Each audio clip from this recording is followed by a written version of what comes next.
Happy New Year. It's 358 days until Christmas 2020, and I've been gone for the holidays. It's a busy time for Santa, and just haven't been able to get on and make a video to talk about Star Wars the last week or two. So just wanted to stop in, make a short video today, let folks know I'm here. I'm a little bit under the weather from visiting kids and catching what they bring to Santa, but in that case, I'm recovering, and there's some things in 2020 that I'll be excited to follow this year. Um, the first being, of course, the Rise of Skywalker box office. That continues to trend in a good direction.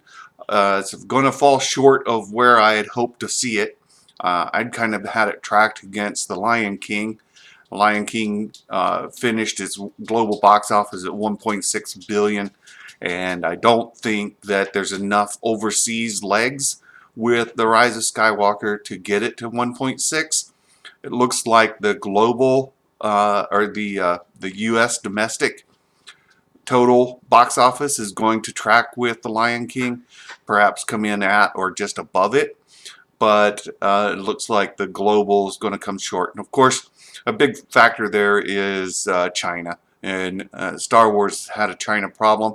I did see recently that they've hired some writers to put out some novels in that market to hopefully build a fan base for the future.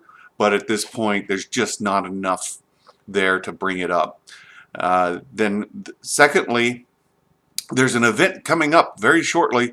I've been looking for news on it, and it has to do with an announcement made at Star Wars Celebration, I think D23, and it's the Project Luminous, where they've got several authors putting out works across different media that's all tied together. I've been fascinated with that since I first saw it announced, and there's a key word in there. If you're familiar with the advertising, it says until. Until can be a little troubling. Depends what they mean by until.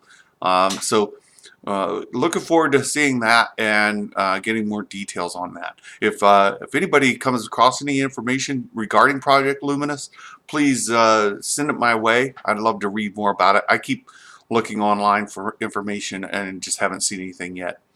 And then the third thing that I'm curious to watch over the year is the theme park.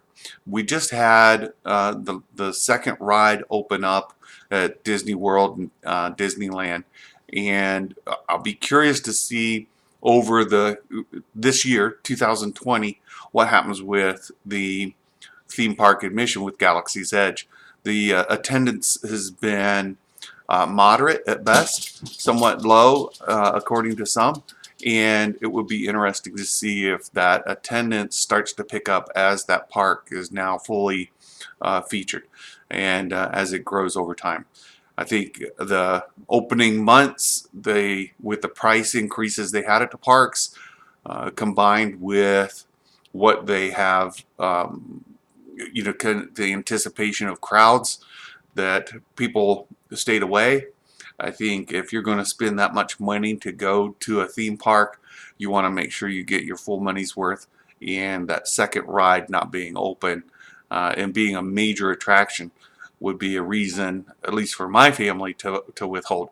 And I'll give you an example. We didn't go to Universal Studios for the Harry Potter theme park until just about a year and a half ago.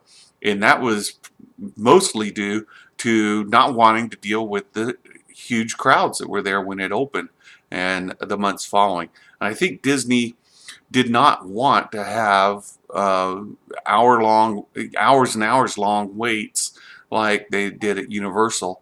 And that's, in fact, they even spoke specifically about that's why they raised the prices, so that the attendance would not bulge and cause these backups. So theme park profits for Disney are up, even though attendance is down because of that huge price increase. And we know Galaxy's Edge has some premium prices on all things Star Wars because fans are anxious to go there. So that's something I want to watch over this year and see what happens. And then, of course, we just finished Mandalorian season 1, a fantastic series, and it was very exciting. And the cliffhanger at the end of that will have everybody tuned in for the next season. We are anxiously awaiting to see what's going to happen with the Obi-Wan series, and of course, right around the corner is coming the Clone Wars season 7, which I think everybody's very excited to see. Myself, certainly. So, leading up to that, I plan to go back and kind of rewatch the Clone Wars, get caught up on those again, and probably jump into Rebels too. Those are both fun to watch. And then I think last on the list would be Resistance, as it comes to a conclusion, to see how it ties in. Um, Resistance has made a good change for 2000 for season 2. I mean, for season 2 seems far better than season 1, and as the season has progressed, those shows have gotten better and better. So it's still just a in between kind of series for me. It's not horrible. I've seen horrible in the past. I'm old enough to remember some of the things that were out when I was young, and then. But it's also nowhere near as good as the Clone Wars or even Rebels. So anyway, those are my thoughts leading into 2020. I try to get back on to posting some videos more regularly. And as always, if you've got ideas you would like to talk about, topic, questions, please submit them. I'll put them in the mailbox. We'll pull them out and we'll talk about them in a future video. Until then, may the force be with you. And ho, ho, ho, Merry Christmas.